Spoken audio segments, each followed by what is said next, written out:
کون ایسا انسان ہے جو یہ نہیں چاہتا کہ اس کی عمر بڑھ جائے؟ ہر انسان یہ چاہتا ہے کہ اس کی عمر بڑھ جائے، اس کی حیات بڑھ جائے، خدا اسے لمبی عمر عطا کرے۔ تو معصوم نے 3 طریقے بتائے ہیں، 3 چیزیں بتائی ہیں کہ اگر کوئی انسان یہ 3 کام کرتا ہے تو خداوند عالم اس کی عمر کو بڑھا دے گا، اس کی زندگی کو بڑھا دے گا، اس کی زندگی کی مدت کو بڑھا دے گا۔ تو وہ 3 چیز کیا ہے؟ پہلی چیز جو معصوم نے بیان کی وہ یہ ہے کہ لڑائی جھگڑے سے بچو، یعنی کسی سے لڑائی نہ کرنا۔ اگر تم اس سے بچتے ہو تو خداوند عالم تمہاری عمر بڑھا دے گا۔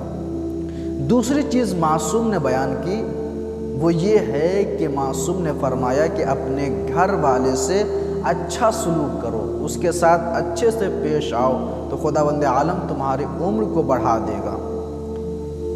اور تیسری چیز معصوم نے بیان کی کہ اپنے والدین کو خوش رکھو، اسے ناراض نہ کرو، اسے خوش رکھو تو خداوند عالم تمہاری عمر بڑھا دے گا۔ یہ 3 چیزیں ایسی ہیں اگر کوئی انسان کرتا ہے تو خداوند عالم اس کی عمر کو بڑھا دیتا ہے۔ پہلی چیز لڑائی جھگڑا نہیں کرنا، دوسری چیز گھر والے سے اچھا سلوک کرنا، تیسری چیز اپنے والدین کو خوش رکھنا۔ یہ 3 چیزیں ایسی ہیں جو انسان کی عمر کو بڑھاتی ہے۔ خداوند عالم سے دعا ہے کہ پروردگار عالم ان 3 چیزوں پر ہمیں عمل کرنے کی توفیق عطا فرما۔